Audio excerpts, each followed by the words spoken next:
Hello everybody, I'm Maxi. Welcome to a new episode of Can You Understand? For the newcomers, this series has 3 levels: beginner, intermediate, and advanced. This episode is today's beginner level. And last time we talked about payment in China, and this time let's talk about how people save money here.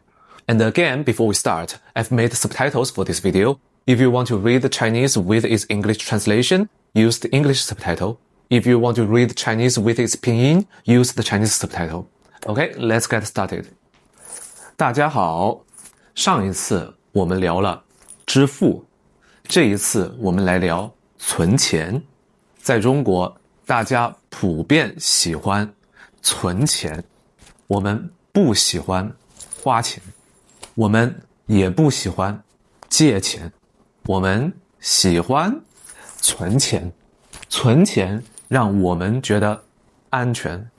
和很多国家相比，中国的储蓄率很高。那么我们去哪里存钱呢？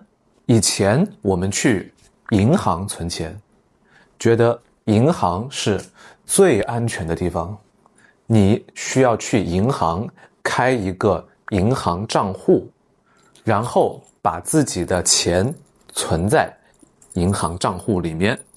存在银行的钱会产生利息，于是你的钱就变多了。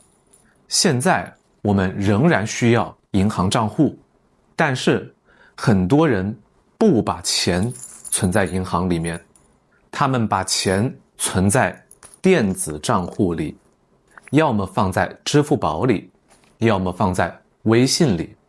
这里存钱更方便，而且他们的利息都比银行高，所以传统银行失去了很多钱，传统银行很不开心。刚刚这些你听懂了吗？你有存钱的习惯吗？欢迎来告诉我。Okay, that is today's beginner video. How much did you get? Can you understand what I just said?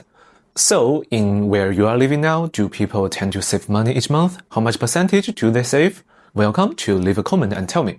And thank you for watching this far. I hope this video is helpful for you. And if you like it, if you like what I'm doing, please leave a like and subscribe. I hope to see you in the next video. Bye bye.